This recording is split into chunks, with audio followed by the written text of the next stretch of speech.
За та бүхний энэ өдрийн амрыг айлтгая. Шинжлэх ухааны тань мэдэх үн судлалтын нэвтрүүлгийн шинэ дугаар эхлэхэд бэлэн боллоо. Өнөөдрийн манай нэвтрүүлгийн зочноор Шинжлэх ухааны академийн археологийн хүрээлэнгийн Хүнөө ба Эртний улсуудын судалгааны салбарын эрдэмтдийн ажилтан ноёхон овогт Ганбаатарын Галдан маань хүрэлцэн ирлээ. Сайн байцгаана. Та бүхэнд энэ өдрийн амгаланг айлтгая. Мэдээж өнөөдрийн сэдв бол зочноор та бүхэн ойлгож авч байгаа байх. Археологийн шинжлэх ухааны талаар энэ сэдвээр бид нэр ярих гэж байна. Ер нь энэ судлалтын нэвтрүүлгийг шинжлэх ухааны академи, UBS телевиз хамтран бүх нийтийн боловсрол зориулсан ийм нэвтрүүлэг, совор нэвтрүүлэг явуулж байгаа юм аа. Тэр шинжлэх ухааны академиас танин мэдхүүн цоврал тийм ном одоо хэвлэж байгаа. Олон нийтэд зориулсан юм хэлбэршүүлсэн тохимол одоо хэд гараад байна? Одоо ер нь 100 нэлээд төгсөн байгаа хаа. Минийх бол ер нь 68 дээр байгаа. Тэгээ би өөрөө чинь тэр цоврлын намайг одоо уншсан. Яг энэ хүрээнд бол бид нэр яриагаа үргэлжлүүлэе гэж бодож байна. Тэгэхээр мэдээж танин мэдхүүн одоо бүх нийтэд зориулсан хэлбэршүүлсэн энэ нэвтрүүлэг учраас бидний тавьж байгаа асуултын хариулт бол бас тэр хэмжээнд байх болов гэж ингэж бодож байна. Тэгэхээр анхны асуулт бол ер нь археолог гэдэг энэ үгийн гарал үүсэлтэй холбоотой тайлбар хийх хүсэж байна. За археолог гэдэг үг за бүр эртний одоо грекийн сэтгэгч Платонтой ер нь очиж холбогддог байгаа. Тэрхүү манай гүнхэнд эртний сэтгэгч манай анхныхаа өрн бүтээлүүдэд археолог гэдэг үгийг ашигласан байна. Археолог гэдэг нь болохоор хууч, алогиус гэдэг нь бол одоо логи гэдэг судлал гэсэн одоо хууц судлал гэсэн үгийг анх нийтийн толлын өмнөх 4-р зууны үед сэтгэгч бол анх ашиглаж эхэлсэн байна. Тэгээд энэ үг маань ер нь өөрөө одоо жишээ нь бусад шинжлэх ухааны үгтэйгээ их ойролцоо сонсогддог болохоор зарим талтай археологийн шинжлэх ухаан маань зарим ойролцоо шинжлэх ухаантайгаа бас их андуурагддаг тал байдаг. Тэнд одоо тодруулах юм бол одоо палеонтолог гэдэг шинжлэх ухаантай археолог бол байнга андуурагдаж явдаг. Одоо ялангуяа одоо монголчдуудыг ер нь дэлхийн нийтэд ер нь энэ хоёр шинжлэх ухааныг холцоолох тал их байдаг. Би л энэ хүү өөрийнхөө одоо энэ сая өнгөрсөн хугацаанд бичсэн тэр шинжлэх ухааны хэлбэршүүлсэн тохиолдолд бол одоо энэ хоёр шинжлэх ухааны хэлбэл ер нь жоох өөр юм а гэдэг утгаар нь нэлээд гаргаж өгч хичээсэн байна. Тийм ээ. Гэхдээ одоо бас түүхийн шинжлэх ухаантай бас нэлээд төстэй андуурдаг тал бас байна тийм ээ. Ер нь яг түүхийн шинжлэх ухааны бас авсраг гэж бас явуулж болно. Палеонтологтой бас яг юугаар ялгаатай вэ гэдгийг би сая хэлж амжилтгүй орхитолчлаа л да. Харин палеонтологийн шинжлэх ухаан гэдэг нь бол ер нь бол ерөнхий байгалийн шинжлэх ухааны байгалийн түүхийг судалдаг шинжлэх ухаан байна. Харин археолог гэдэг нь бол ерөнхийдөө хүн төрөлхтний түүхийг, хүн төрөлхтний гараар бүтсэн бүхий л зүйлийг судалдаг шинжлэх ухааныг археологийн шинжлэх ухаан гэдэг. Тэгэнгүүт хүмүүс бас асууна. За тэгвэл энэ шинжлэх ухаан чинь түүхийн шинжлэх ухаанаас юугаар ялгаатай юм бэ? Түүхийн шинжлэх ухаан чинь бас л өнгөрсөн үеийн хүн төрөлхтний түүхийг судалдаг гэвэл энэ нэг юм хариулт байгаа. Одоо дэлхийн нийт археологчтой хариулт байвал. За түүхийн шинжлэх ухаан бол илүү сурвалжийн мэдээ бичгийн сурвалжин дээр тулгуурлаж судалгаа шинжилгээний ажлаа хийдэг бол одоо хүн төрөлхтөө үүсч өгснөөс хойш одоо 2.5 сая жилийн түүхийг өнгөрөөж байгаа хэдий ч бичмэл түүхээ бичиж эхэлсэн цаг нь ерөөсөө өнөөгөөс 5000 жилийн тэртет л хамаарч байгаа.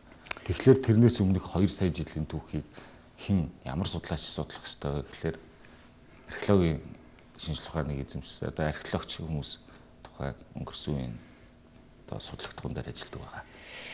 Тэгэхээр хүндрэлтний түүхийг бүтэн болгохын тулд тэр одоо бичгийн их сурвалжаас өмнөх тэр 2 сая гаруй жилийн түүхийн одоо гол судалгаа бол археологийн шинжлэх ухаанд одоо хийнэ гэж ойлгож болох уу тийм ээ? Харин тий одоо тэгэл 2 сая гаруй жилийн өмнөөс одоо хүний өвгдөөц болох хүмүүсийн арга асыг нээж илрүүлэхээс тэдгээрээ хэрэгжилж исэн энгийн бол хийцтэй чулуун зүсгийг нээж илрүүлэх тэдгээрээ амьдарч исэн агуу орон сууцыг хайх гэл ер нь бол тэрнээс өмнөх бүхий л одоо судлагдгооны археологийн шинжлэх ухаан хийн. Бас дээрээс нь бас зөвхөн одоо 5000 жилийн өмнөх хүртэл за бичигдээд эхэлсэн юм чинь ингээд бас археологч тэр түүхийг бас орхихгүй.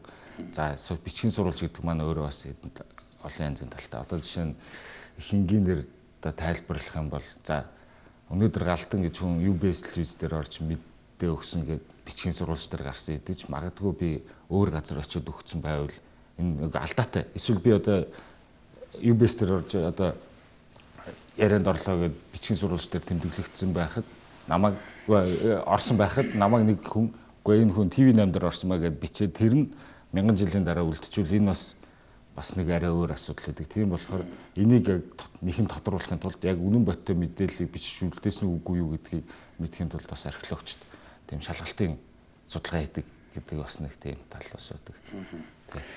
Тэгэхээр чинь археологийн шинжлэх ухааны зөвлөлийн агуу юм байна. Гэхдээ харьцангуй бол бас нэлээд залуу шинжлэх ухаан гэж хэлж болох уу? Тийм маш залуу шинжлэх ухаан. Ер нь бол бусад шинжлэх ухаан, зарим шинжлэх ухаануудын хувьд бол их залууд байна. Ер нь археологийн шинжлэх ухаан яг шинжлэх ухаан бол төлөвлөсөн тэр хэдүүнээс эхэлдэг. За анх бол ер нь бол 18 дугаар зууны их үеэс ер нь археологийн шинжлэх ухаан ер нь үүсч хөгжсөн гэж судлаачид үзэж байгаа. Гэхдээ тухайн үед бол археологийн шинжлэх ухаан маань яг өнөөдрөх шиг байж чадаагүй. Эхэндээ бол ерөнхийдөө илүү одоо тухайн нийгмийнхаа язгууртнуудын дунд хөрөнгө чинээтэй хүмүүсийн дунд одоо хөгжиж байсан ерөнхий нэг хобби маркаар эхэлсэн тийм шинжлэх ухаан байна.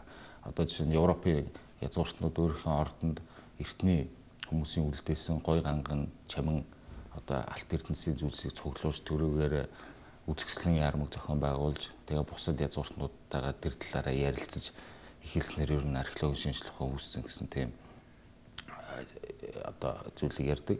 Харин бүр яг шинжлэх ухаан болж төлөвшөж өөрийн гэсэн арга зүй онол зэрэгтэй болж эхэлсэн нь бол одоо 19-р зууны дунд үеэс эхэлж байгаа. 19-р зууны дунд үеэс анх одоо Герман, Австрид ер нь хамгийн анхны яг юм арга зүйн дагуу малтлаг тэ яг олдвор болон одоо үнэт зүйл чуналгүй хийж эхэлсэн малтлаг судалгаанууд анх хийгдэж эхэлснээр ер нь 19-р зууны дунд үеэс яг шинжлэх ухаан болж төлөвшсөн гэж үздэг байна.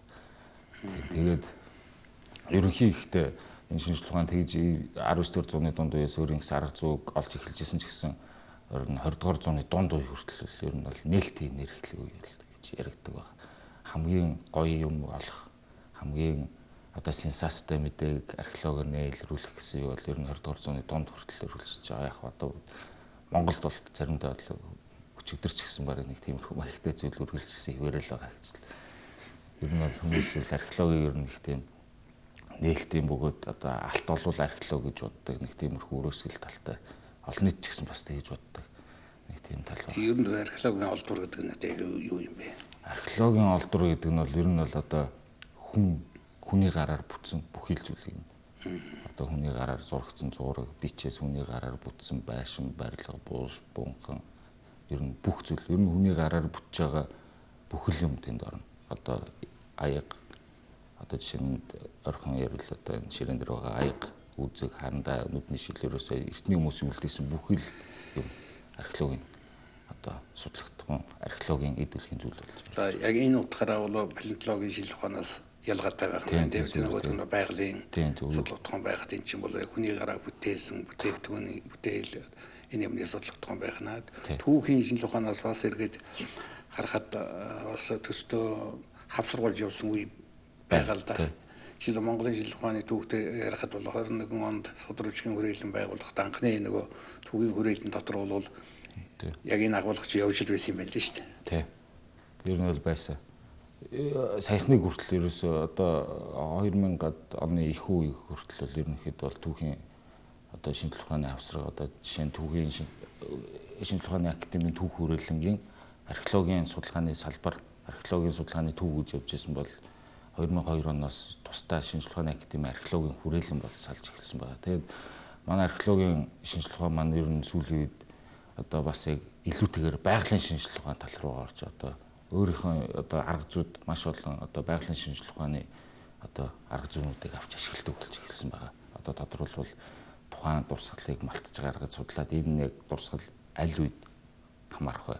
Үнэмлэхүйн он цагийг тогтоохын тулд бид нар одоо физикийн шинжлэх ухаантай холбогдож байна. Тэндээс гарч ирсэн одоо антропологийн хэрэглэгтүүн дээрээс бид нар одоо төрхтний одон зүй тэгээд тухайн хүний хоол хүнсний талаарх мэдээлэл авахын тулд бүр хийм физикт одоо ер нь байгалийн шинжлэх ухаан руу нэлээх ордог болсон байна.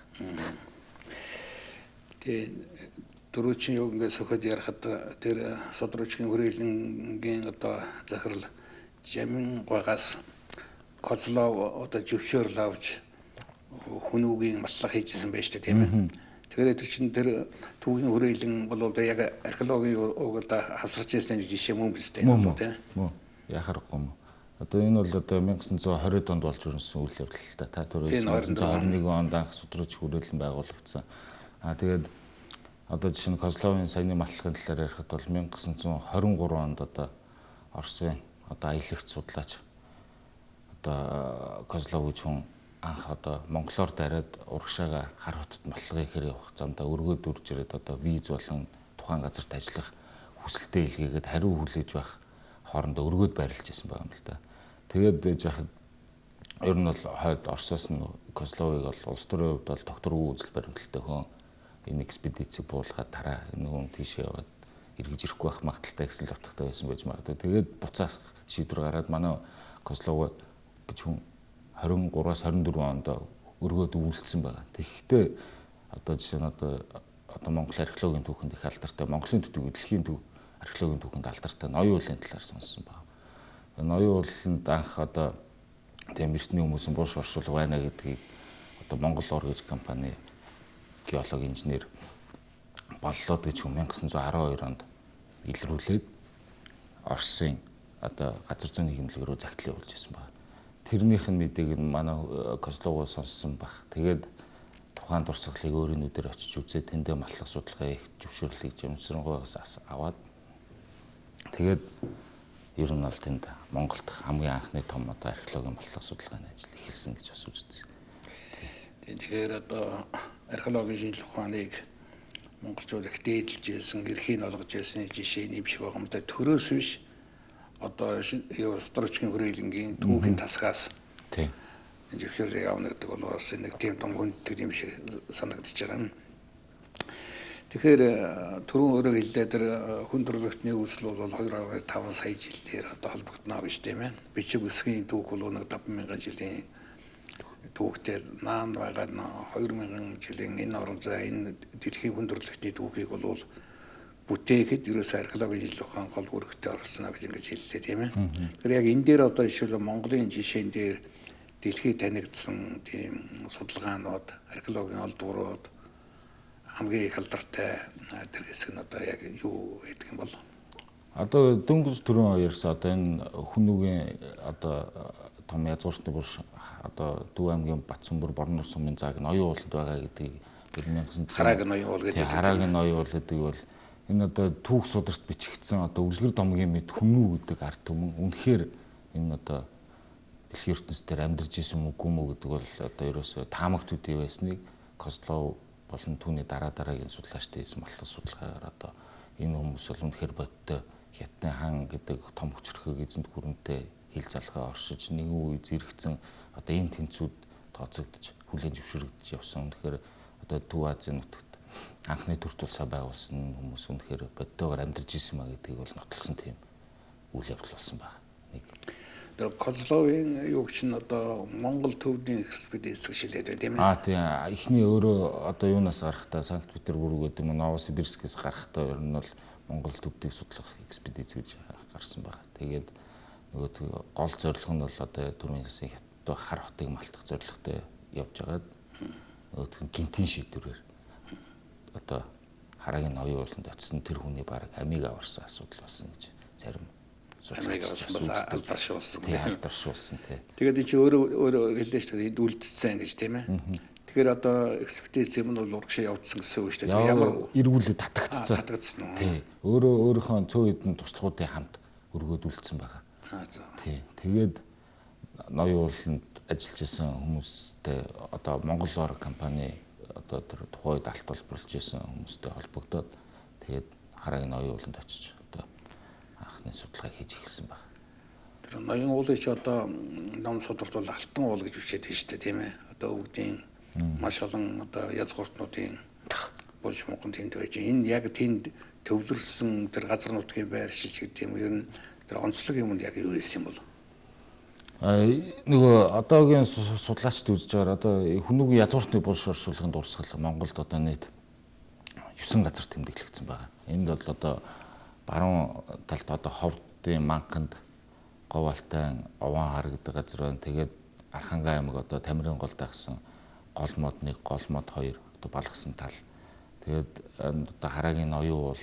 Тэгээд зүүн тишээ явахаар одоо Хинтээ аймгийн Баяадар сумын Дөөрлөг нарс, Бор булаг зэрэг газруудад одоо өнөө язгууртны булчнууд байгаа. Энийг тэгээд судлаачтай ихтэй яг нөгөө Хятадын сурвалж тэмдэглэгдсэн хүмүүжүүд одоо нутгаа 3 бүсчилж яваадаг. Баруун, төв, зүүн гэдэг. Яг тэрийг яасан одоо магадгүй оюун уулын дурсгалууд бол Төв Монголыг захирж исэн хүмүүгийн зөвлөгч язгууртнуудын үлдээсэн одоо дурсгал болов гэсэн тийм тамгыг төвшүүлж. Яг тэр Козловын тэр судалгааны одоо хамгийн алдартай эдүүлгийн зүйлс нь яг юу гэдгийг. Одоо нэхмэл ширдэг, алтан мөнгөн эрдэнэс ер нь бол Козловын малтсан малтгаас маш олон тооны одоо үнэт идэл болон одоо текстил одоо нэхмэл идлүүд ихээр гарсан. Тэр нь бол ер нь бол тухайн дурсгалыг нэлээд алдаршуулсан байдаг. Ер нь Монголын одоо анхны судалгааны нэг нь Монголын шинжлэх ухааны түүхэнд одоо анхны археологийн судалгаа 19-р зууны сүүл үеэс гэж яах шиг байна тийм ээ.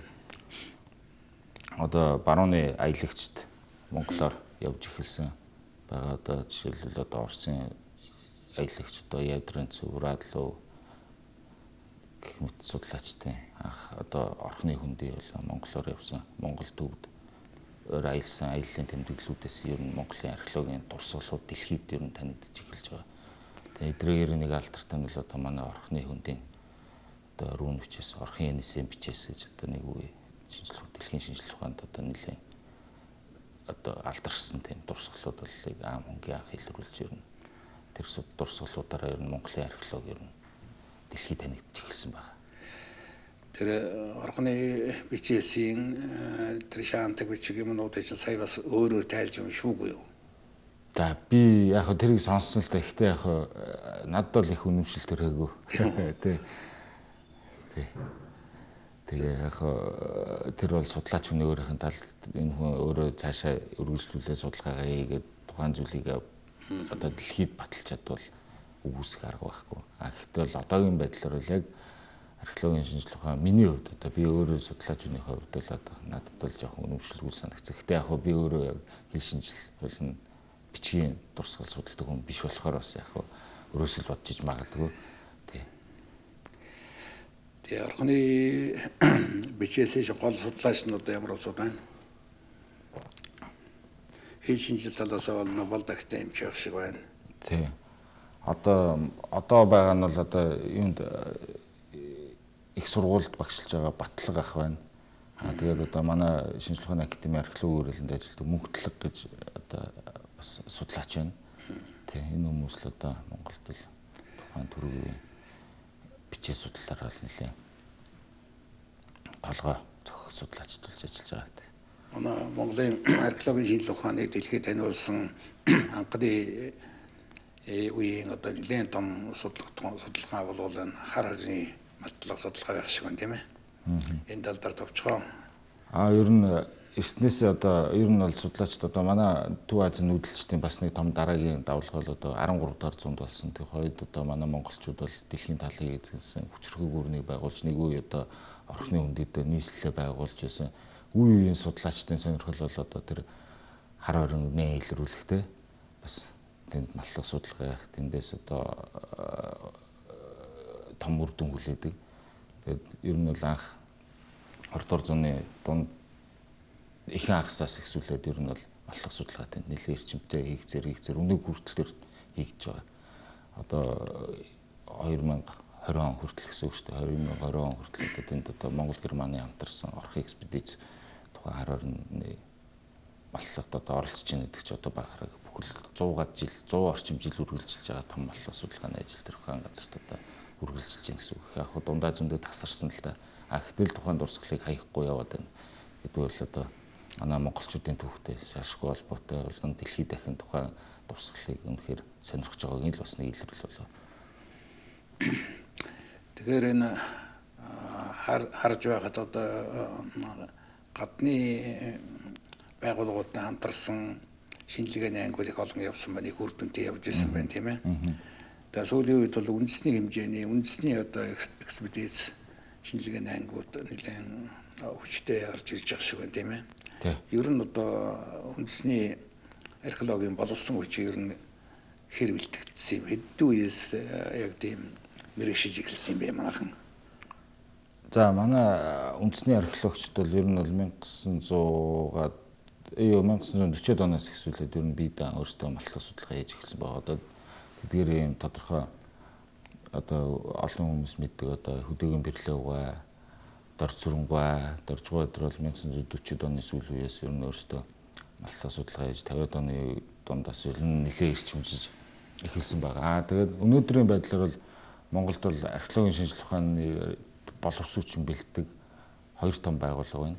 Одоо сургууль байна. Нэг нь Монгол Улсын их сургуулийн антропологийн тэнхим, нөгөөх нь Улаанбаатар их сургуулийн археологийн тэнхим гэсэн энэ 2 газарт бол ер нь судлаачдыг ер нь бэлтгэж гаргаж байгаа. Дээрээс нь Монгол Улсын боловсролын их сургууль ерөнхий археолог сонирхдаг, түүх сонирхдаг хүүхдүүд цаашаага одоо мэрэгшин судалгаатай бас мөн археологийн мэрэгжлийг сонгож авч одоо өөрсдийнхөө мэдлэгийг нэмж одоо археологч болдог байгаа. Тэгээд эргээд тэр нь судлаач залуу оюутнууд маань гадагшаа ер нь их явж одоо бас мэрэгжил дэвшлүүлж одоо өөрийнхөө чадвах өөрийнхөө юуг бол нэлээд нэмдэг болсон байгаа. Сүүлийн жилүүдэд бас гадаад их сургуулиудад бас их сурж. Ер нь Монголыг бол ялангуяа археологийн гадны судлаачд бол үнэхээр том уран зургийн галерей шиг одоо гэж харж байна шүү дээ тийм ээ. Боловс судлах энд байна гэдэг. Тэгэхээр бол энэ хадны цөв зураг Польш археологийн зүйлс богон гişөө хүн чулууны гişөө одоо хичнээн ямар хэлбэрээр Монголд одоо тархан байрлсан байдаг юм. Ер нь бол манай Монгол нутаг бол археологийн одоо дурсгалт газруудаар маш баялаг. Тэгээ ерөнхий одоо өөрөө манай нутаг маань бас юм газрын ландшафтын хувьд харилцаа адилхан 3 бүст хамаардаг. Энэ бүсүүдээс хамаараад тухайн дурсгалууд маань ерөнхий одоо жишээлбэл Алтай нуруу болон Хангаа нуруу дагсан газраар бол одоо Буган чулуушоо, Хэрэгсүр одоо он цагийн хувьд бол хөрлөгийн үед жишээ нь ярихад бол тархсан байдаг бол Дорнод Монгол тал руугаа Дөрвөлжин булш, Улаан зуух хэлбэрийн булш тэгээ хадны одоо зогсон зургууд илүүтэйгээр байдаг бол Алтай нуруунд хадны сийлмэл зургууд бас илүүтэйгээр байдаг гэх мэт ерөнхий энэ газрын бүс бүсчлээс хамаарат манай дурсгалуудын төрөл англи бас өөр болоо явдаг байна. Тэгээ нийт ерөнхийдөө бол Монголын нутагт одоо жишээ нь одоо 30 гаруй мянган булш Хэрэгсүрийн дурсгал тий.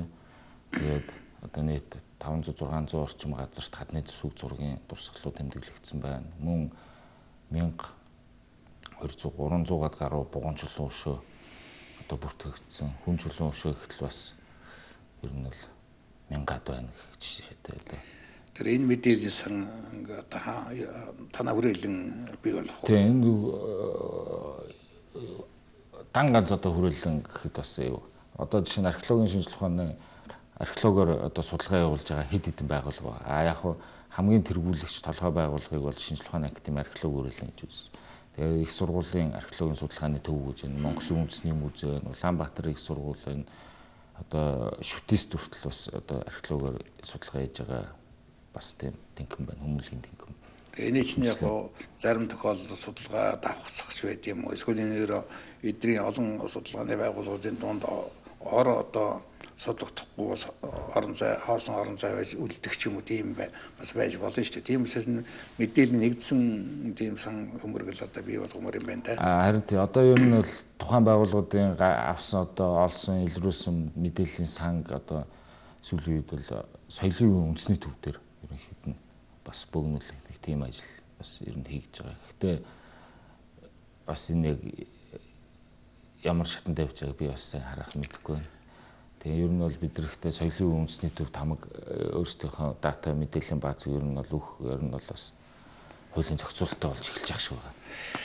Тэгээ энэтэй холбогдуулаад асуухад одоо энэ археологийн ховор энэ дурсгалуудыг одоо хадгалах, хамгаалах тал дээр одоо хэр байдаг юм бол ингээл ерөнхий мэдээллийг харж яхад л одоо дандаа л одоо тоногдсон булшнууд маань тиймэрхүү анзаатай байх шиг байдаг. Энэ бол зөвхөн одоо үеийн өнөөдөр амьдарч байгаа хүмүүстэй холбоотой биш.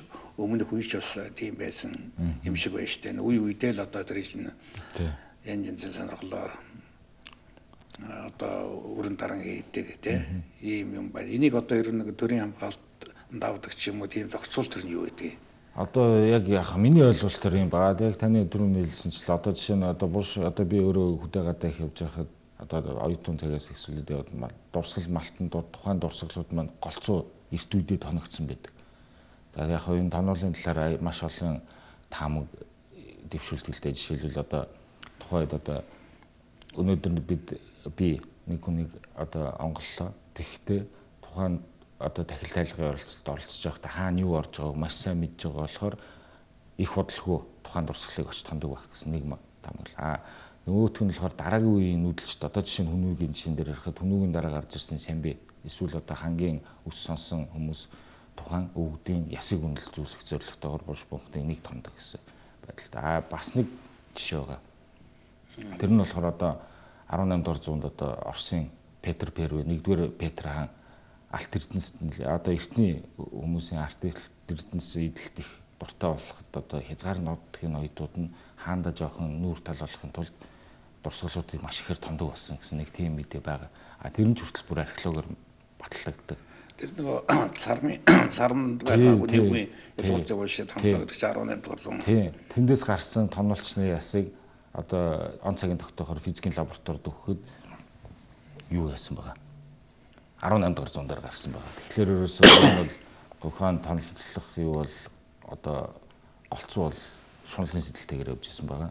Тэгэд хадгалж хамгаалах тал дээр одоо ярих юм бол бид одоо төрөөс ямар нэгэн байдлаар айлган сүрдүүлэх тиймэрхүү эсвэл одоо хуулийн заалтайгаар торгох гэхээс илүүтэйгээр бүр бага балчраас нь илүү хүүхдүүдийг жоохноос нь энэ дурсгал бол зөвхөн одоо бидний өмч биш юм аа. Эндээс гарч ирсэн алт эрдэнэс зөвхөн шунаад энэ бол хэрэггүй гэдгийг л бага балчраас нь эсвэл одоо ухамсарт нь суулгаж өгөх асуудал юм болов гэж боддог. Тэгээ одоо жишээ нь ингээд альва нэг түүхийг одоо өөр юм болгож өмчлөх бас хэцүү.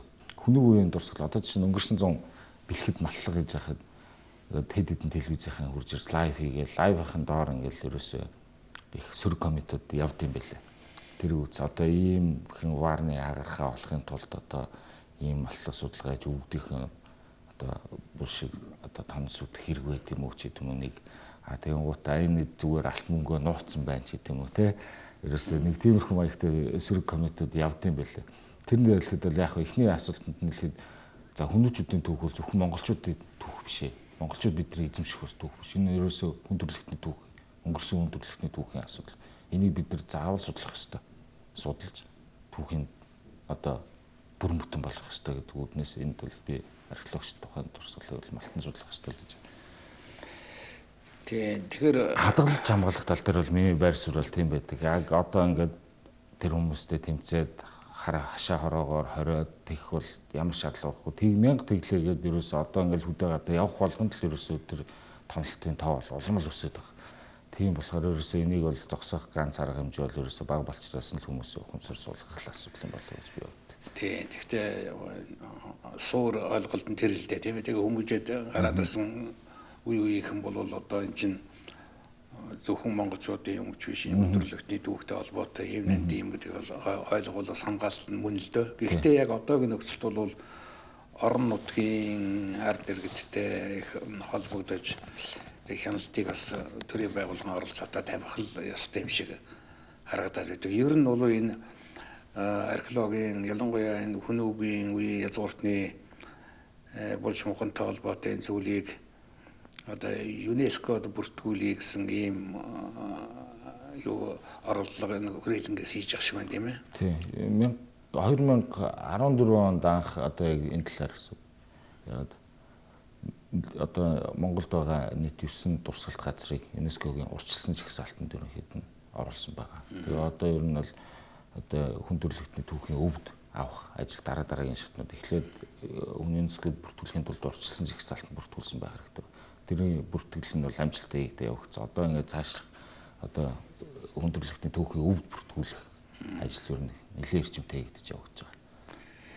Энэ археологийн чиглэлийн эрдэмтдийн яриаг сонсож байхад нэг яаравчлахаар ч юм анхаарах ёстой зүйл бол энэ дэлхийн дулаалтай холбоотой юм яригдж штэ тийм ээ. Ялангуяа язгууртны Польш мөнхний энэ юм бол одоо мөнгө цэвдэг ийм хамгаалалт бол маш их том хамгаалалт байдаг юм байна да тийм ээ. Тэр нь хайлаад ирэхээр бол бас тэр дурсгалууд бас эвдрэг сүүдэх тийм байгалийн тийм л ороод ирэх нь үгүй юу? Ер нь л сүүлийн жилүүдээс яг тиймэрхүү зүйл их тохиолж байгаа. Дэрнээс сэргийлэх үүднээс 2000-ад оны ихэнх үеэс одоо нэг Монгол Франц экспедиц баян хэлхийд бол нэлээд их судалгаа хийсэн. Тэгээд одоо нийгэмд болж байгаа процесс болохоор бид одоо бүх төр дурсгалыг малтан судлах ямар ч боломж байхгүй. Тодорхой хэмжээг нь бол малтан судлаад авсан байгаа. Тийм. Тэгээд энэ бол одоо болж байгаа процесст одоо үнэхээр тэгээд одоо арга байхгүй шүү дээ. Тэгтээ нэг гол том тоонууд хэллээ шүү дээ. Тэгээ энэ дотроос мэдээж одоо үнэхээр одоо ноён уулын бол шиг тэгээд цөм болсон юмнуудаа төрүүл судлах, яаравчлах хэрэгтэй гэсэн тийм одоо сэтгэл төрж байсан да. Үнэхээр одоо байгалийн үзэгдлийг дэлхийн дулаалыг одоо яах гэж байхгүй. Тэгээд тэр нь бол ингээд үнэхээр мөнгө цэвдэг тэр мөсний дор байж байгаа юм бол яг оргиороо байж идэх юм байна шүү дээ тийм ээ. Ер нь бол тийм. Бас хадгалт маш сайн байдаг. Хадгалтын одоо байгалийн их том шалгалсан арга дээр юм шиг байна. Магадгүй одоо эзэн Чингис хааны одоо ангон Монгол яг тийм байгалийн үзэгдлийг ашигласан мөнгө цэвдэг дор байхыг одоо үүсгэх арга байхгүй шүү дээ тийм ээ. Тийм.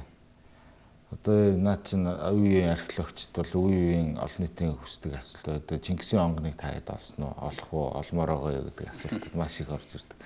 Тэгвэл одоо манай нүүдэлчдийн бас яг түрүүний ярьсан анхны хүннүү гэсэн том төр тус байгуулад өөрсдийнхөө язгууртнуудыг маш том сүр бараатай одоо юм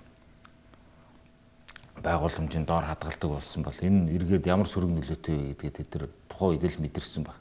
Ерөөсөө тийм том дурсгал тавилаа хэдхэн жилийн дараа тонуулаадсэн болохоор тэгэнгүүт дараагийн нүүдэлчд арай өөр одоо оршуулгын зан үйлээр одоо язгууртнуудаа дээд ертөнцийн рүү өддөг болсон одоо түргийн тахилын онгон дээр бол талигч ямар нэгэн яс ус байхгүй зөвхөн одоо магадгүй чандар байгаа. Тэгэнгүүт тэрний дараагийн үеийн нүүдэлчд монголчууд хүчрхэгчтэй өөрсдийнхөө язгууртнуудын бүр шиг маш чандаж нуудлага тийм ээ. Харин тийм болохоор одоохондоо бас яг том одоо алт уургийн хинэгний булш оршуулгыг одоогийн байдлаар илрүүгөөлөг олвол гэсэн тийм тамхтай байдаг даа би. Одоо яг бичиг үсэг маш сайтай тийм ард түмнүүд болохоор одоо яг өөрсдийнхөө хаадуудын бунхны хажуу том пайзан дээр тэр хааны тийм бунхангаа бичдэг. Нүүдэлчд бол эсрэгээрээ өөрсдийн датагаа маш сайн нууц чаддаг байсан байна. Яг одоо өөрөө чинь хийж байгаа эрдэмтлийн ажлын сэдвүүл бас орж асуух зүйлүүд байна. Яг одоо ажиллаж байгаа юу ч одоо хүн ба эртний улсуудын судалгааны салбар гэж байна шүү дээ тийм ээ. Тэгээд танаа салбар яг хүнүүгээ дагнаад голлоо явж ирсэн үү? Тийм. Ер нь бол манай салбарын судалгааны гол одоо судлагдсан бол хүнүү эртний нүүдэлчд одоо анхны төр тус байгуулсан хүнүүчүүдийн дурсгалыг голцоо их хөвчлэн судална. Гэхдээ тэрний дараагийн үеийн нүүдэлчдийн одоо дурсгалыг бас мөн судлах тийм судалгааны салбар байгаа. Тэгээд энэ салбарт миний бие бол ер нь бол хүнүүгээс жоохон урагшаа болон хүнүүгээс өмнөх болон хүнүүгийн үеийн нүүдэлчдийн бууц хорин болон одоо сууц оромжны судалгааг хийдэг байгаа.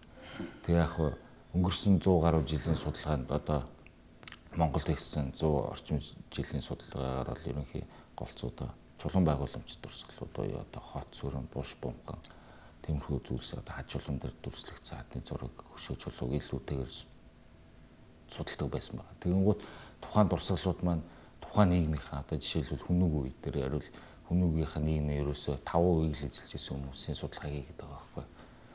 Ер нь язгууртнуудын. Тэгээд жишээ нь ийм асуултууд тавьдсан бие оюутнуудаас за та одоо 20 наслахта хэдүүд оршуулгын ёсолд оролцож байсан бэ гэхээр зарим нь оролцож үзээгүй, зарим нь амьдралдаа нэг орсон гэж ярьдаг. Та тэгвэл оюутан болохоос өмнө Улаанбаатар хотод хэдэн удаа ирж исэн бэ гэхэд зарим нэгч ирж үзээгүй гэдэг. Тэгэхээр хот суурин болон одоо том булш оршуулгын дурсгалыг судалж байгаа нь юу вэ? Тухайн үеийнхаа ерөөсөө 5-10% масын судалгаа хийгээд байгаа. Тэгэхээр тэрний доор байгаа одоо бүхэл бүтэн 90% эзэлжээс одоо жирийн иргэдийн судалгаа ер нь орхигдоод байна гэдэг үгнээс тухайн судалгааг би илүү хийдэг. Тэгээд одоо хүмүүгийн түүхийг өвчгээд бид нар зөвхөн одоо жишээ нь нэг юм энгийн жишээ ярихад цагийн урт богино зүгээр бид нар бүхэл бүтэн одоо цагийг тайлбарлах гэж чадахгүйтэй ижлэг зөвхөн хүмүүгийн хот суурин буш оршинтон дурсгалаар бид нар тухайн хүмүүчүүдийн бүтэн цогц өнгөрсөн түүхийг судалж тайлбарлах ямар ч боломжгүй болсон болохоор ерөнхий одоо бууц суурингийн судалгаагаар аль нэг одоо араа шуургыг нөхөх гэсэн нэг тиймэрхүү үднэс тухайн судалгаа хийж болж байгаа. Энэ судалгаа маань өөрөө их залуу бас салбар болж явж байгаа. Яг ижиглээ өөрөөс чинь өөр судлаач байна. Байгаа. Ер нь бол тийм сүүлийн үед бол хүмүүс бас их гарч ирж байгаа. Энэ судалгааны өөр энэ дэхтэй бас миний ихлүүлсэн ч бас судалгаа биш л дээ. Ерөнхийдөө бас манай багш болон хүмүүсээс эхэлсэн. Одоо сүүлийн 20 гаруй жилийн чиглэлээр судалгаа хийгдэж эхэлж байгаа ер нь бол. Эртний хот суурины үлдэгдэл одоо Монгол улсын нутаг дэвшигчдээ 400 газарт байна гэдэг шүү дээ тийм үү? Тийм их байна гэж юу? Байна. Тий. Яг манайхан нүүдэлч тэгэхээр өөртөө ер нь бол яг л зөвхөн одоо малаа дагаад өвсний соргог, усны тунгалгийг дагаж нүүдэлж явж исэн гэж төсөөлдөг гэдэж манай нүүдэлчд бол ер нь бас эртнээсээ 2000 гаруй жилийн тэртегээс илүү юм хотчлтын бас нэг том соёлтой байсан гэдэг нь бол археологийн одоо судалгаагаар нэлээдгүй батлагдаад байгаа. Тий. Тэгээ сууц оромж хоёрыг ялгаад байна шүү дээ. Оромж гэж яг юу хэлээд байна? Яг суурин бууц суурин гэдэг нь болохоор одоо өнөөгийнхөр тайлбарлал хот айлыг хэлж байгаа. Тэгээд сууц оромж болохоор ерөнхийдөө тэдний тухайн хүмүүс амьдарч ирсэн сууц гэр одоо тийм л зүйлийг хэлж байгаа. Эдгийг жоохон ялгаж байгаа. Тэгээд одоо сурвалж тэмдэглэхтэд бол одоо жишээ нь хүмүүчүүд бол юм өнөөгийнх шиг Монгол гэрт амьдарч ирсэн юм а гэсэн л ганцхан үг тий байдаг бол яг археологийн судалгаагаар ихэд хүмүүчүүдэд хэд хэдэн төрлийн нөхөн сууц байгаа гэдэг нь л одоогийн байдлаар мэдэгдээд байна. Тий. Одоо жишээ нь газрын өнгө үүснээс доошо баг зэрэг ухаад дээр нь одоо шуун нуруу тавиад тийм сууц идэг тийм арга бас байсан байна гэдэг нь л археологийн судалгаагаар. Тэгээд археологийн Монголын археологийн жил ухаан бас дэлхийн төвшөнд анхаарал татсан олон судалгаа хийж яг сонгод утгаараа ажиллаж эхэлж байна л да.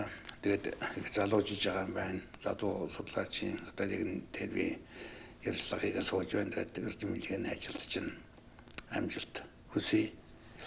Ерөн зөвөр миний ойлгосноор бол хүндрэлтний түүх яг одоогийн түүх бол газрын хөрсөн дээр байж байна. Өнгөрсөн үеийн дээр 2 сая жилийн түүх бол газрын хөрсөнд ор байж байна гэж ингэж ойлгож болохоор байна тийм ээ. Тэгэхээр археологийн судалгаа гэдэг бол одоо хүндрэлтний түүхийг бүтэн болгох, хүндрэлтний түүхийн одоо оюун ухаан, ой санамж энэ археологийн судалгаа юм байна шүү дээ. Энэ бол маш чухал судалгаа юм байна. Шинжлэх ухааны их том өөрөө хүлээсэн энэ салбарт ажиллаж байгаа одоо амжилт хүсье. Тэгээд Монголын шинжлэх ухаан тэр тусмаа археологийн шинжлэх ухаан бол дэлхийн төвшөнд төгж очих шинжлэх ухаан манай салбаруудын нэг нь бол хамгийн дөт зам нь бол археологийн энэ албаруудтай байгаа. Тэрүүн дээрээ наалтан дээр суусан юу гэдэг шиг ийм судлаачд байгаа учраас их ирээдүй харагдаж байна да. Тэгээд Монголын шинжлэх ухааны академийн археологийн хүрээлэн ийм дагуул ажиллагаа эрдэмтний ажил болон төвлөрч дэлхийн төвшөнд хүрэх болтугай гэсэн өрөөлийг өргөж өнөөдрийн нэвтрүүлгээ жаргая. Ерөөл батаршгүй. Таны ч гэсэн одоо цаашдын ажилд амжилт хүсье. За өнөөдрийн судлагдсан нэвтрүүлгээр шинжлэх ухааны академийн археологийн хүрээлэнгийн Хүнөө ба эртний улсуудын судалгааны салбарын эрдэмтний ажилтан Ганбаатарын Галдан оролцлоо. Та бүхэн баярлалаа. Дараагийн нэвтрүүлэг хүртэл баярлалаа. Баярлалаа.